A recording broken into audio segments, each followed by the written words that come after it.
Llegó el momento de unirnos. Se abre paso a la imaginación. Vibramos juntos al mismo ritmo. Nos envuelve a todos la misma canción.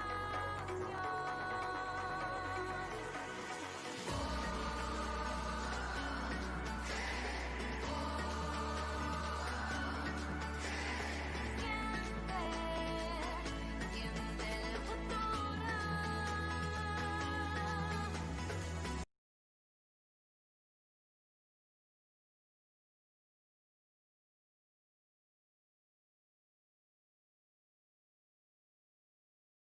Nine, 8, 7, 6, 5, 4, 3, 2,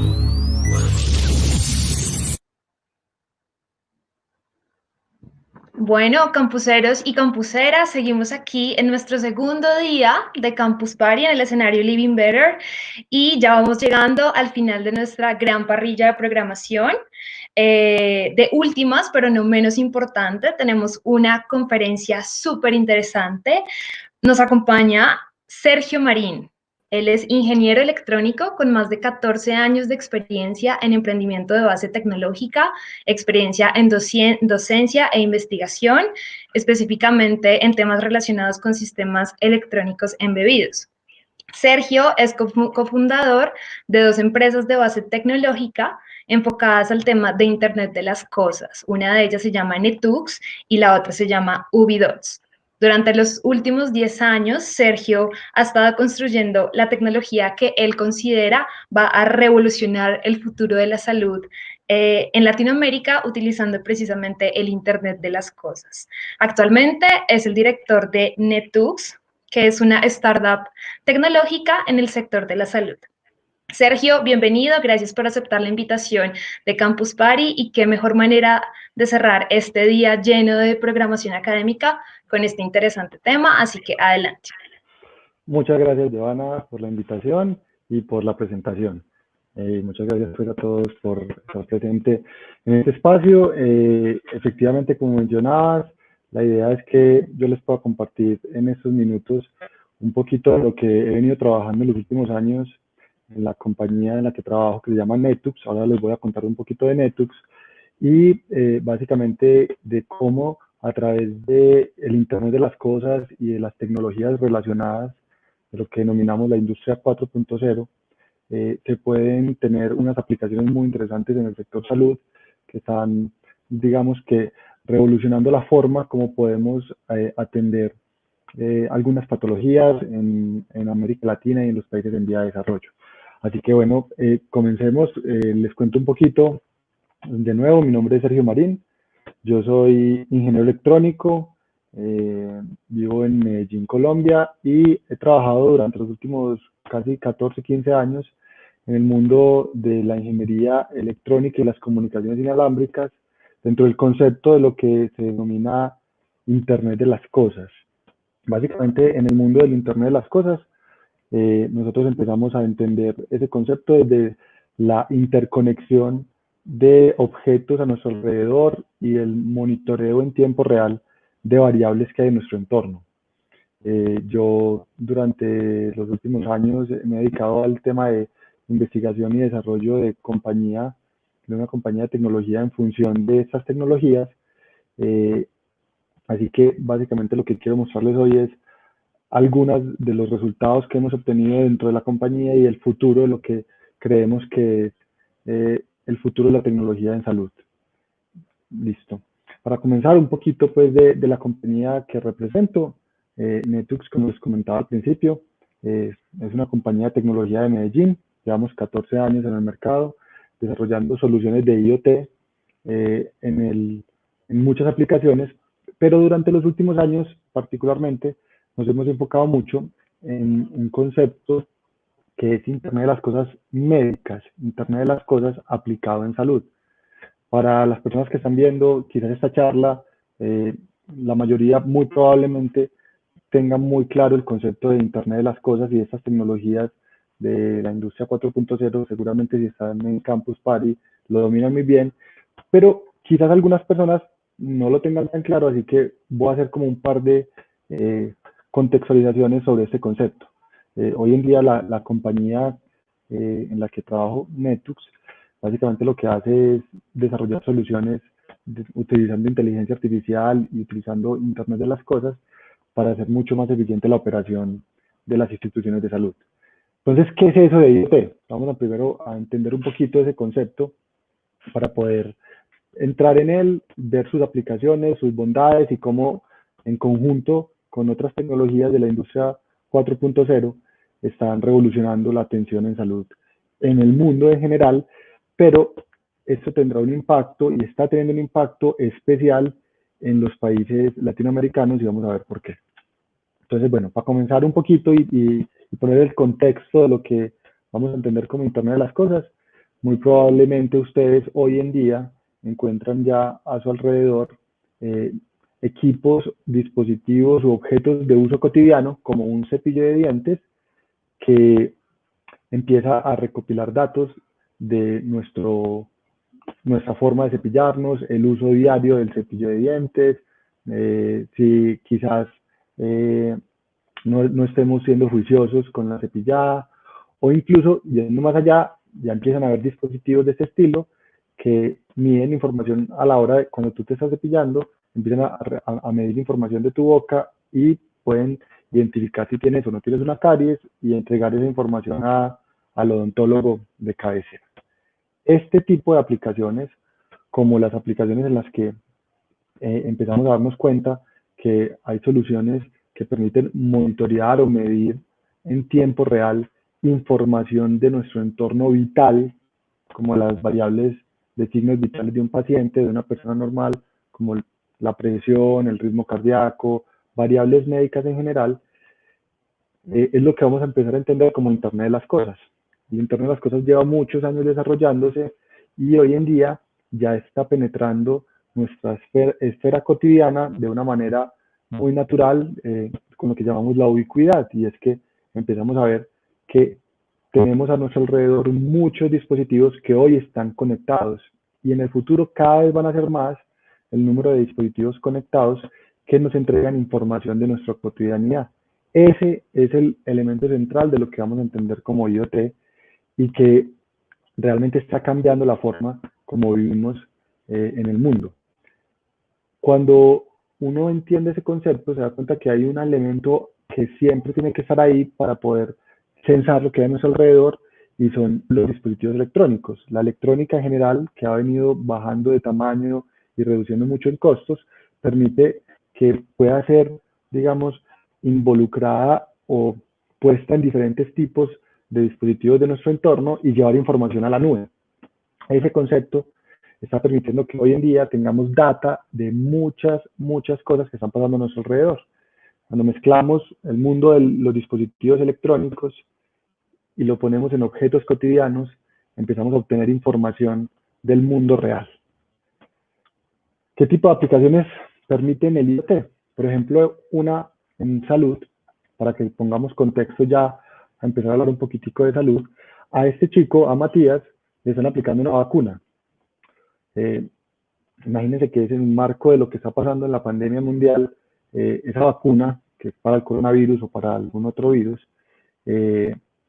tiene que garantizar y permanecer durante toda su elaboración y su transporte hasta que lleguen y se la apliquen con unas características desde el punto de vista de parámetros físicos, guardando una temperatura, no verse expuesta a ambientes muy hostiles.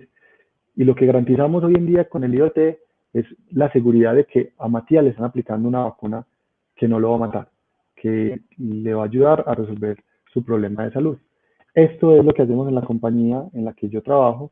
Hemos venido desarrollando muchas aplicaciones de IoT y básicamente lo que permiten estas soluciones es incrementar la seguridad. Por ejemplo, en el caso de Matías, garantizar que la vacuna que le están poniendo haya tenido trazabilidad completa de su cadena de frío y si en algún momento se rompe esa trazabilidad de la cadena de frío, pues notifique a las personas involucradas, a las personas encargadas. Entonces, al final, el IoT incrementa esa seguridad, incrementa la eficiencia en la operación y la calidad de la operación en los clientes, particularmente en diferentes aplicaciones, pero particularmente en salud, tiene un impacto muy grande. Así, hay diferentes aplicaciones, no solamente de vacunas, sino seguimiento de pacientes en camas o seguimiento de los signos vitales de un paciente en una ambulancia. Digamos que todas estas herramientas que tienen diferentes tipos de aplicaciones en el mundo real cobran una relevancia fundamental en el mundo de la salud, básicamente porque hacen que la operación de salud sea sostenible. Nosotros consideramos que las tecnologías de la cuarta revolución industrial han logrado y van a permitir en el futuro que la sostenibilidad de los sistemas de salud en el mundo.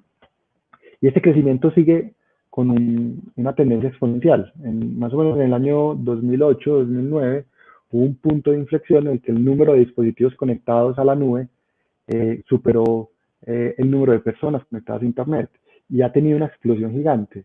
Entonces, en este mundo de equipos conectados, como elemento central, vamos a entender esa conexión de sensores, pero una serie de tecnologías que hay alrededor nos permiten articular toda esa data que conectamos y que recolectamos de nuestro entorno para poder, digamos, maximizar su valor. Entonces tenemos ahí la realidad aumentada, las aplicaciones de inteligencia artificial, el aprendizaje de máquina, las ciencias de datos, el big data y la trazabilidad, por ejemplo, con blockchain. Todas estas herramientas están ayudando un montón, pero en el mundo de la salud nosotros creemos que el elemento fundamental es la sensórica, que permite leer datos de nuestro entorno y para dónde vamos, no solamente de nuestro entorno, sino también de nuestro cuerpo.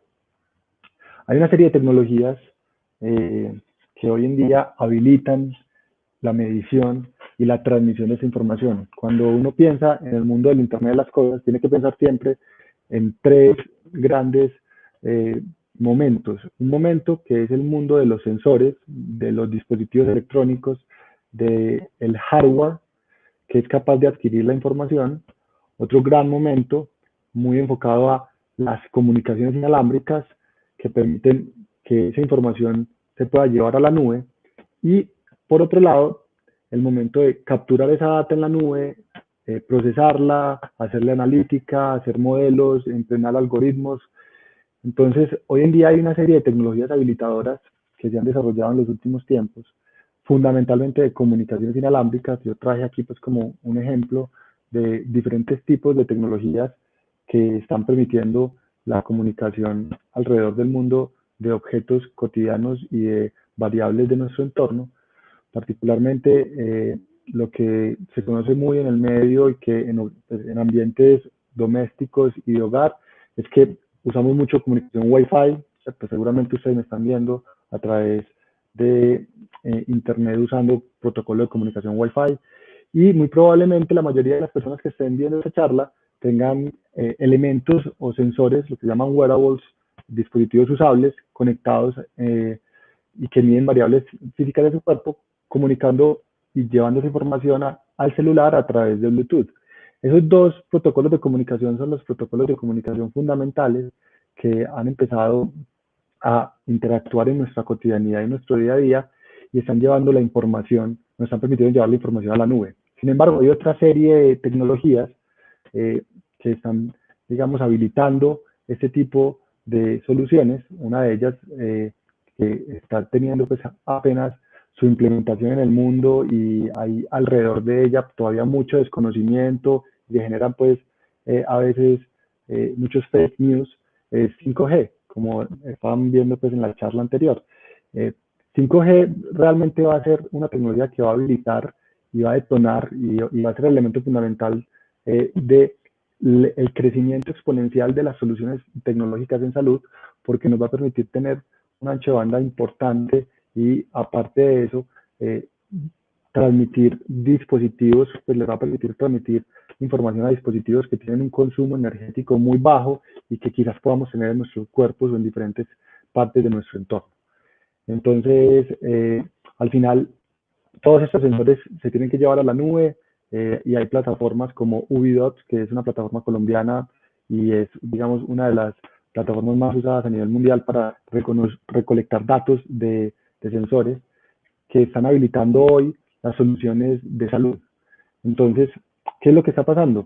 Con todas estas tecnologías que les acabo de mencionar, pasa algo muy particular y por eso empezamos a hablar en esta parte de la charla de las implicaciones en América Latina. Latinoamérica tiene un factor común en la mayoría de sus países y es que los centros de atención de primer nivel para la salud, las clínicas y hospitales que tienen los recursos más sofisticados, el personal de salud más entrenado, más educado, están en las áreas urbanas. Y en las áreas rurales es muy complicado acceder a servicios de salud de calidad. Al final, lo que está pasando y lo que ha pasado históricamente es que cuando un paciente de un área rural tiene que acceder a servicios de salud, usualmente tiene que transportarse durante largos periodos de tiempo, llegar a una institución de salud en un área urbana y quizás la atención dura unos cuantos minutos, gran parte de esa atención se pudo haber hecho usando metodologías de comunicación remota. Entonces, digamos que empieza a tomar mucha relevancia cuando estas tecnologías habilitadoras de comunicaciones logran tener una penetración importante en diferentes lugares de regiones, no solamente urbanas, sino también rurales, pues habilitan lo que empezaríamos a conocer como la telemedicina, que en conjunto con el IoT, con la sensórica a nuestro alrededor, empiezan a cambiar y a detonar un cambio fundamental en la forma como atendemos a los pacientes. ¿Qué pasa? Básicamente, cuando usted investiga en la literatura, se encuentra que entre un 80 y un 90% del diagnóstico médico se basa en un interrogatorio, simplemente una conversación fluida entre el paciente y el médico, y ese otro 20 o 10% para que apoya el diagnóstico, ese otro porcentaje, sí tiene que ver ya con las mediciones que el médico hace, con el tema de laboratorios o de mediciones que puede hacer, digamos, en esa visita presencial. Pero si uno le pega a ese porcentaje importante de poder ampliar cobertura, simplemente apoyándose, por un lado, en un interrogatorio remoto y por otro lado, en sensores que, como vimos ahorita, empiezan a ser cada vez, digamos, mucho más asequibles y empiezan pues a penetrar gran parte de nuestra cotidianidad, podemos empezar a pasar de hacer una atención solamente urbana a hacer una atención rural y empezar a mejorar la atención en salud en diferentes lugares en los países que están en vía de desarrollo, como son la mayoría de países de América Latina. Juntamos acá entonces dos tecnologías fundamentales: telemedicina, que es la capacidad de usar herramientas tecnológicas TICs para hacer una atención médica remota, y el IoT, que entendemos con lo que vimos ahorita, básicamente es la capacidad de entregar información de nuestro entorno, llevarla a Internet y con esa información tomar decisiones. Aquí es digamos que me parece importante entender también lo siguiente. Hay un médico muy reconocido, David Ed, que dice como que la complejidad de la medicina moderna excede hoy la capacidad de una mente humana sin que esa mente humana necesite ayuda. Y básicamente la telemedicina, las herramientas tecnológicas y el IoT se juntan para lograr esos objetivos. Hoy en día, con todas las tecnologías asociadas de la industria 4.0, no solamente IoT médico, sino realidad aumentada, inteligencia artificial, blockchain, ciencia de datos, podemos empezar a lograr eso que estábamos hablando ahorita. ¿Cómo podemos atender pacientes remotamente y empezar a tener una información mucho más relevante de su atención, más oportuna, quizás democratizar el acceso a la salud? Hoy en día hay compañías que están trabajando esto en diferentes lugares del mundo y que permiten que gran parte de ese porcentaje que no se tiene que hacer a través de ese interrogatorio, de ese 10 entre el 10 y el 20% que no se hace a través de un interrogatorio, sino que necesita tener información cuantitativa, de hacer la medición de las variables físicas del paciente, puedan hacerse también remotas. Entonces empezamos a tener estetoscopios inalámbricos o dispositivos para monitorear electrocardiografía que permiten que usted pueda hacerse un monitoreo en el hogar, que se pueda hacer una atención remota, o incluso aplicaciones para dermatología o pulsioximetría. Ahorita al final de la charla les contaré un poquito una aplicación de pulsioximetría que se ha trabajado aquí en Colombia en el marco de la pandemia. Hay muchas aplicaciones que están surgiendo juntando todo lo que tiene que ver con telemedicina e Internet de las cosas para hacer pruebas de visión, incluso para hacer electrocardiografía remota, como les comentaba ahorita. Estas son compañías, todas que traigo, startups, que están trabajando a ese nivel del mundo y que nosotros podemos, digamos, no solamente estar al mismo nivel en América Latina con el desarrollo de la tecnología, porque estamos al mismo nivel en conocimiento, es cuestión de simplemente desplegar soluciones de ese estilo. Por ejemplo, esta solución que se llama Mi Paciente es una solución desarrollada en la compañía en la que yo trabajo, que como les contaba es una compañía de acá de Medellín, en Colombia, y básicamente lo que hacemos es monitoreo de pacientes de forma remota de múltiples variables. Monitoreamos electrocardiografía en todas sus derivadas, gráfica pletismográfica, pacientes que están siendo trasladados en una ambulancia o que están en un ambiente domiciliario. Y esta tecnología es desarrollada totalmente en Colombia. Todo el diseño electrónico, la sensórica, los dispositivos, los canales de comunicación y la plataforma en la nube para procesamiento es tecnología colombiana. Para ir concluyendo con esta parte, básicamente hay un elemento fundamental que se junta de todas estas cosas que hemos venido hablando, y es que el crecimiento que han venido teniendo las tecnologías de dispositivos electrónicos, el software en la nube y las comunicaciones inalámbricas, primero siguen una curva exponencial. Segundo, es impresionante, es muy rápido la miniaturización en dispositivos electrónicos, el bajo costo, han bajado un montón, cada vez pues siguen bajando mucho siguiendo la ley de Moore, el diseño de procesamiento, los procesadores, la electrónica crece a una tasa exponencial y también bajan los costos de manera importante y cada vez son más inteligentes, permitiendo tener dispositivos que hacen procesamiento embebido, que hacen procesamiento que uno puede entrenar un sistema, bajar ese sistema ya entrenado en la nube, bajarlo a un chip y poder resolver en sitio sin necesidad de llevar la data a la nube. Ejemplos reales que hay en Colombia para terminar y que muestran las capacidades que tenemos para desarrollar tecnología de punta y de vanguardia.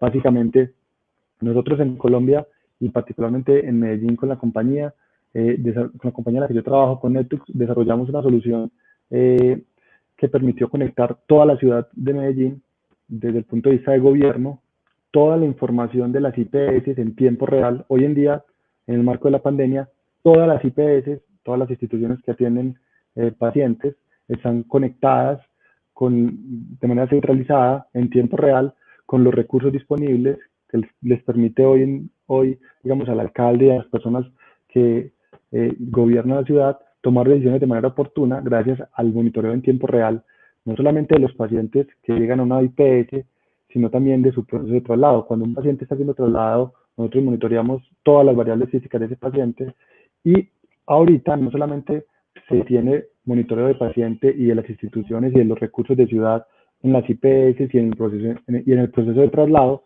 sino también en monitoreo en el hogar. Hay un asunto particular que recientemente pues empezó a ser, digamos, tendencia muy fuerte en el mundo por una investigación que se hizo y unos ejercicios que se hicieron en Alemania sobre la identificación de la hipoxia, algo que se llama la hipoxia silenciosa, y es que los pacientes con COVID empiezan a tener un deterioro en su saturación de oxígeno, en el porcentaje de saturación de oxígeno, que básicamente es la cantidad de oxígeno que está en la sangre, y no se dan cuenta. Nuestra tecnología y en general la tecnología que hay hoy en día disponible nos permitió a nosotros, por ejemplo, tener un dispositivo como un pulsioxímetro con conexión directa a Internet y hacer monitoreo en el hogar. Hoy estamos haciendo monitoreo en el hogar de pacientes en tiempo real, no solamente de la pulsioximetría, sino también de una curva que se llama la gráfica pletismográfica, que trae muchos más datos relevantes del paciente y podemos empezar a atender pacientes en el hogar sin necesidad de saturar los centros de atención, las IPS, dejar esos centros de atención disponibles para pacientes que realmente se agraven y que necesiten ventilación mecánica. Eso es básicamente lo que nosotros hemos venido haciendo y en general lo que creemos que va a ser el futuro de la tecnología en América Latina. Básicamente vamos a poder, a través de los dispositivos de IoT de bajo costo, poder democratizar el acceso a la salud, no solamente en ciudades principales, en zonas urbanas, sino también a nivel rural, usando básicamente IoT médico, dispositivos físicos que transmiten información a Internet y telemedicina. Muchas gracias.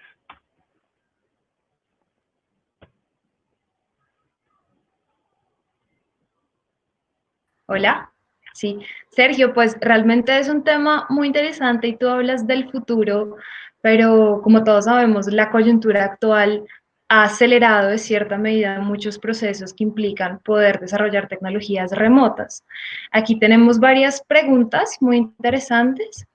Una de estas es, ¿cómo crees que ha sido ese proceso de transición debido a la coyuntura a este tipo de tecnologías que implican este Internet de las cosas? Es decir, ¿crees que la gente está preparada para recibir en sus casas, no sé, un aparato o un sistema que monitoree su estado de salud en tiempo real? ¿Cómo es ese Claro que, proceso de transición? claro que sí, mira, ese proceso de transición venía desde hace unos años como con un crecimiento o con una curva de crecimiento muy orgánica, muy lineal, que iba a tomar muchos años, pues iba a tomar quizás unos 5 años más, 6 años más, pero en el marco de la pandemia la curva tomó una curva exponencial, empezó un crecimiento exponencial, empezó a acelerarse y por lo tanto los tiempos de transición empezaron a bajarse. Hoy en día Ujú. nosotros nos damos cuenta pues por el sector en el que estamos y por el ambiente en el que trabajamos, que muchas de las industrias y particularmente en salud y las personas que no estaban preparadas para esto se vieron obligadas. Muchas personas antes, digamos que ponían una barrera para hacer una atención médica remota, para hacer a través, por ejemplo, de una videoconferencia, una teleconsulta. Pero ya hoy esa barrera se eliminó por completo porque claramente prefieren eso a tener que asistir a una IPS, a una clínica, a un hospital, donde muy probablemente se incremente el riesgo de contagio de COVID. Entonces, eh, yo creo que realmente las circunstancias ayudaron un montón, como ayudó a que Zoom y todas esas plataformas de teleconferencia crecieran en adopción. Ha Ujú. ayudado a que, por un lado, el gobierno acelerara todo el proceso de normalización de las atenciones a través de telemedicina, teleconsulta, telemedicina interactiva y todas esas metodologías de atención de salud, de salud informática, pero por otro lado también a los pacientes y a los ciudadanos en general a ser mucho más abiertos y usar estas tecnologías porque se dan cuenta que realmente sirven, apoyan y generan valor. Ok, correcto. Otra inquietud, ya cuando este tipo de tecnología esté claramente implantada y sea como un común denominador, ¿tú qué crees que ocurrirá en términos de pérdida de habilidades y puestos de trabajo? Que yo creo que muchas personas tienen como ese bloqueo hacia este tipo de inteligencias porque piensan en que una máquina o una tecnología puede reemplazar lo que de pronto un humano puede hacer. ¿Tú cómo ves como ese futuro en cuanto a ese balance entre habilidades humanas y las máquinas? Sí, yo creo que, digamos que reemplazar a las habilidades humanas o reemplazar en este caso a los médicos no es en el corto plazo ni en el mediano plazo algo que se pueda dar. Creo que en el futuro, pero en un muy largo plazo, es algo que eventualmente habrá que tener presente, pero en los próximos 10, 15, 20 años, yo siento que estas tecnologías lo que están haciendo y lo que van a hacer es, en salud particularmente, es potenciar las habilidades médicas. Como lo decía ahorita, citando al doctor David, realmente hay un espectro, cada vez la medicina es mucho más compleja, hay muchas más capacidades que tienen que juntarse con diferentes aspectos del conocimiento y las, la sensórica, el Internet de las cosas, la inteligencia artificial, las comunicaciones inalámbricas están siendo una herramienta digamos, adicional que potencializa el conocimiento del médico.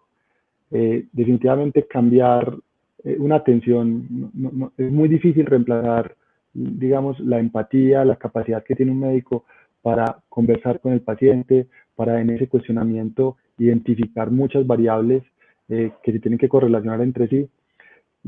Pero los elementos adicionales de comunicaciones inalámbricas, de sensórica, que le permitan al médico, por ejemplo, decirle al paciente, listo, por favor, usa estos dispositivos durante 5, 10, 15 días y yo voy a estar revisando el sistema con la información y entonces cojo la información cuantitativa de un sistema que está, de varios sistemas que están monitorando al paciente, más todo el interrogatorio y los antecedentes del paciente, digamos que puedo hacer un diagnóstico mucho más oportuno, mucho más acertado. Entonces, no, yo creo que al final ese miedo hay que quitárselo en el corto y mediano plazo. Yo siento que estas tecnologías lo que van a hacer es potenciar aún más los conocimientos de los médicos. Ok, ya un par de preguntas más para finalizar. Elisa pregunta, ¿el Internet de las cosas puede ayudar a predecir y prevenir problemas de salud de enfermedades crónicas? Total, total. En general, estas tecnologías tienen una potencia súper alta porque permiten no solamente que un paciente pueda ser observado eh, en un ambiente controlado, como puede ser un laboratorio médico o un hospital, que muchas veces las patologías, bien sea crónicas, no se identifican en ese momento y tiene que ser en su cotidianidad. Entonces, hay muchas aplicaciones para esto. Una de las más conocidas es el monitor Holter, que es básicamente una grabadorcita que le envían a los pacientes cuando van a hacer un diagnóstico de alguna afectación en el corazón, una arritmia usualmente. Entonces, cuando un paciente se monitorea, le hacen un monitoreo continuo durante varios días, el médico tiene que llegar a hacer un análisis de esa información histórica, o sea, 24, 48, 72 horas de señal para detectar solo 1 o 2 minutos de señal. Cuando tú tienes la posibilidad de enviar un dispositivo que el paciente se lo ponga en su cotidianidad y que cuando pase el evento de la arritmia cardíaca, el sistema le notifique en tiempo real, digamos que apalanca un montón el diagnóstico oportuno para pacientes de ese estilo. Ok, perfecto. Realmente es un tema muy interesante que da para mucho más, pero pues desafortunadamente se nos acabó el tiempo. Sergio, de nuevo muchísimas gracias por aceptar la invitación de Campus Party, Sientelab. Creo que es una muy buena forma de cerrar este día lleno de conocimiento y temas súper interesantes. Esperamos, nada, que sigas continuando con esta labor tan interesante y ver en un futuro cómo esto estará presente pues en nuestra cotidianidad. Muchas gracias, Sergio. Muchas gracias, Joana. Que estén bien. Vale, adiós. Hola. Listo, campuseros, ya estamos llegando al final. Yo le voy a dar paso a Elisa para que nos cuente qué se viene mañana en nuestro último día del escenario Living Better aquí en Campus Party. Sí, con esto terminamos segundo día. ¿Cómo así? Ya se acabó el segundo día. Se me pasan volando las horas, no entiendo. No, mañana tenemos un día súper especial.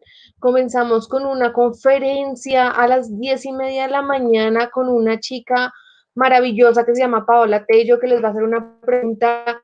Sí, somos valientes lo suficiente para ayudar a la Antártida en la lucha contra el cambio, contra el calentamiento global. Entonces, eso es muy importante, es una conferencita maravillosa, no se lo pierdan. También vamos a tener un espacio muy importante de nuestro Power Advice Área Andina, que comenzará a las 2 y terminará a las 4. Súper importante que los escuchemos, muy importante que aprendamos con ellos. Ellos han traído un contenido súper bueno de todos estos días de Campus Party y pues obviamente mañana no va a ser la diferencia. Tenemos 2 conversatorios maravillosos, uno sobre educar conciencias, donde vamos a discutir sobre la educación de la ciencia y cómo tenemos que replantear esa educación. Vamos a hablar de astronomía, vamos a unirnos un poco al escenario de astronomía y vamos a hablar, tenemos un conversatorio que se llama La humanidad en busca de otros mundos, donde vamos a tener la participación de un astronauta y de una física maravillosa que de hecho buscan otros mundos fuera de la Tierra donde podamos ir a vivir. Tenemos una charla sobre biotecnología para las personas que hemos mencionado mucho la biotecnología durante estos días. Mañana vamos a seguir hablando. Tenemos un conversatorio lindísimo, como dijimos ayer, lo repetiremos mañana. Muchas gracias, ser parte de entonces con el querido Puerto de la 7 con el que nosotros queremos es, vamos a siempre Bueno, Eli, sabemos el entusiasmo con el que nos estabas hablando, pero bueno, ya finalizando, los computadores necesitan descargarse, recargar baterías para el día de mañana. No se pierdan en las redes de Sientelab toda la parrilla de programación de mañana, 10 de la mañana, 10:30 de la mañana, una conferencia imperdible, y de ahí para adelante hasta las 10 de la noche, cerrando con broche de oro este Campus Party. Todos súper pendientes, descansen, recarguen baterías y nos vemos mañana a las 10:30 de la mañana. Chao, gracias.